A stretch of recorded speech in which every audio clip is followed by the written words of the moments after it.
বন্ধুরা, আমরা একটা পকোড়া বানাচ্ছি। সজনে ফুলের পাতা, তারপরে টমেটো, আলু, পেঁয়াজ, লঙ্কা, ডিম, তারপরে নুন, হলুদ, একটু চিনি, লঙ্কার গুঁড়ো মিলিয়ে হচ্ছে একটা বেসন, ডিম তো বলেছি, যাই হোক এইভাবে পকোড়া।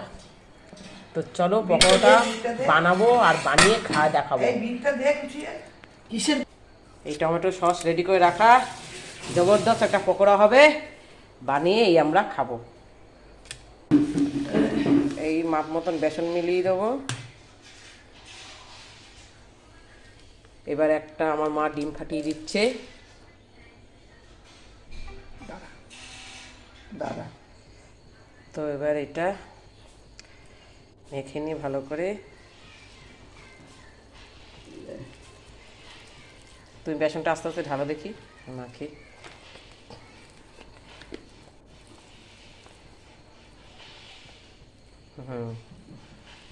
চলো মেখে নিই, তারপর দেখাচ্ছি। এই আমার মাখা হয়ে গেছে, এইবার পকোড়াটা বানাবো। এখন তেল দিয়ে এই তেল গরম করতে দিয়ে দিয়েছি। এবার এক এক করে পকোড়া ছাড়বো।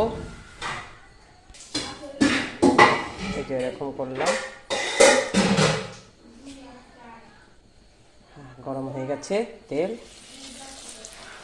এবার ছাড়লাম তেলে। এই সব কটা পকোড়া দিয়ে দিয়েছি। এবার আস্তে আস্তে সব করব। তো চলো পকোড়া তৈরি হয়ে যাক, তারপরে লিকার চা করবো। করে গরম গরম চা, লিকার চায়ের সাথে पकौड़ा। एक गरम चाय की प्याली हो पर मुझको पिलाने कोई नहीं वाली हो। আমাদের সব পকোড়া ভাজা হয়ে গেছে, লাস্টে কটা হচ্ছে। লিকার চা পকোড়া রেডি সসের সাথে। অনেক পকোড়া হয়েছিল, সব করতে করতেই হাপিস হয়ে গেল, তাই এই কটাই দেখাতে পারছি।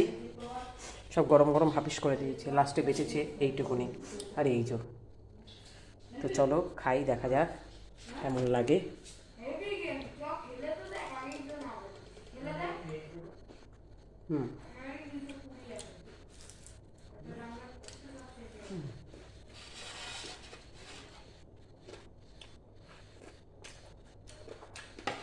লিকার চা আর গরম গরম পকোড়া হেভি লাগে, দারুণ দারুণ। তো তোমাদের সবাই কেমন লাগলো অতি অবশ্যই কমেন্ট করে জানাবে। লাইক কমেন্ট শেয়ার করতে ভুলবে না। Bye bye, good night.